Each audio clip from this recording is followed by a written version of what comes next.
ಕ್ಷೇತ್ರವನ್ನು ನಾವು ಗೆದ್ದರೆ ಈ ಸರಿ ಈ ದೇಶದ ಹಣೆ ಬರವನ್ನು ಚೇಂಜ್ ಮಾಡ್ತೀವಿ ಅಂತ. ದೇಶದ ಹಣೆ ಬರ ಚೇಂಜ್ ಮಾಡುವಂಥದ್ದು ಅಂದರೆ ಕಾನ್ಸ್ಟಿಟ್ಯೂಷನ್ ಚೇಂಜ್ ಮಾಡುವಂಥದ್ದು ಅರ್ಥ. ನಮ್ಮೆಲ್ಲರ ಹಣೆ ಬರವನ್ನು ಚೇಂಜ್ ಮಾಡುವಂಥದ್ದು. ಈ ಅಪ್ಪರ್ ಕಮ್ಯುನಿಟಿಯವರು ದಯಮಾಡಿ ಅರ್ಥ ಮಾಡ್ಕೋಬೇಕು.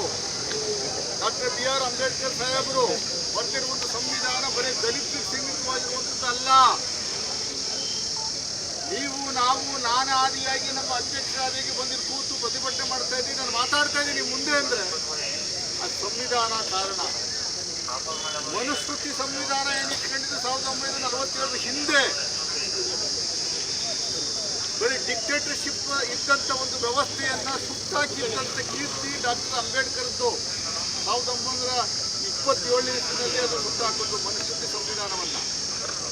1949 ನವೆಂಬರ್ 30ನೇ ತಾರೀಕಿಂದ ಇವರು ಹೊಸ ಸಂವಿಧಾನವನ್ನು ಜಾರಿಗೆ ತಗೊಂಬಂದಿದ್ದಂಥದ್ದು. ಅದು ನಾವು ದೇಶಾದ್ಯಂತ ನಾವು ಜನವರಿ 26ರಿಂದ ಆಚರಣೆ ಮಾಡಿಕೊಂಡು ಅನುಷ್ಠಾನ ಮಾಡ್ಕೊಂಡಿದ್ದೀವಿ.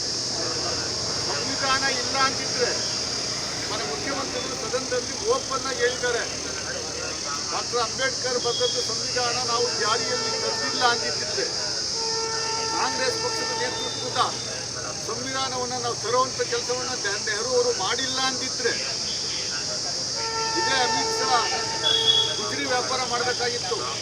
ನರೇಂದ್ರ ಮೋದಿ ಅವರು 3 ಬಾರಿ ಪ್ರೈಮ್ ಮಿನಿಸ್ಟರ್ ಆಗ್ತಿರಲಿಲ್ಲ. ಯಾವುದೋ ರೈಲ್ವೆ ಸ್ಟೇಷನಲ್ಲಿ ಅವರೇ ಛಾಯೆ ಮಾಡ್ತಿದ್ದೆ ಅಂತ ಟೀ ಮಾಡ್ಕೊಂಡು ಜೀವನ ನಡೆಸುವಂಥ ಒಂದು ವ್ಯವಸ್ಥೆ ನಿರ್ಮಾಣ ಆಗ್ತಿತ್ತು ಅನ್ನುವಂಥದ್ದು ಮಾತುಕತೆ. ಎಂಥ ಬಂಡ್ರಿದ್ದಾರೆ ಇವರು ಅನ್ನೋದಕ್ಕೆ ಹೇಳಿದ್ದನ್ನ ಕಿರ್ಚಿದ್ದಾರೆ ಅಂತ ಹೇಳ್ತಾವ್ರ. ಏನು ಅಮಿತ್ ಶಾ ಅವರು ರಾಜ್ಯಸಭೆಯಲ್ಲಿ ಮಾಡಿದಂಥ ಸ್ಟೇಟ್ಮೆಂಟು ನಾವು ತಿರ್ಚಿದ್ದೀವಂತ. ಆ ಸ್ಟೇಟ್ಮೆಂಟು, ಆ ತುಣುಕು ಮತ್ತು ಆ ಸಬ್ಸ್ಟೆನ್ಸ್ ಕೊಟ್ಟಿದ್ದು ನಾವಲ್ಲ, ಲೋಕಸಭಾ TV ಅಂತ ಇದೆ, ಅದು ಗೌರ್ಮೆಂಟ್ ಆಫ್ ಇಂಡಿಯಾ ಅಂಡರ್ ಬರುವಂಥದ್ದು, ಅವರ ಕಂಟ್ರೋಲಲ್ಲಿ ಬರುವಂಥದ್ದು. ಅವ್ರು ಏನು ಮೆಟೀರಿಯಲ್ಸ್ ಕೊಡ್ತಾರೆ ಅದನ್ನು ಖಾಸಗಿ ವಾಹಿನಿಗಳು ಪಬ್ಲಿಷ್ ಮಾಡಿದ್ದಾರೆ. ನಾವೇನಾದರೂ ತಯಾರಿ ಮಾಡಿ ತಿರ್ಚಿರುವಂಥ ಕೆಲಸವನ್ನು ಮಾಡಿದ್ದಿದ್ರೆ ಅವ್ರು ಹೇಳುವಂಥದ್ದಕ್ಕೆ ಅರ್ಥ ಇತ್ತು.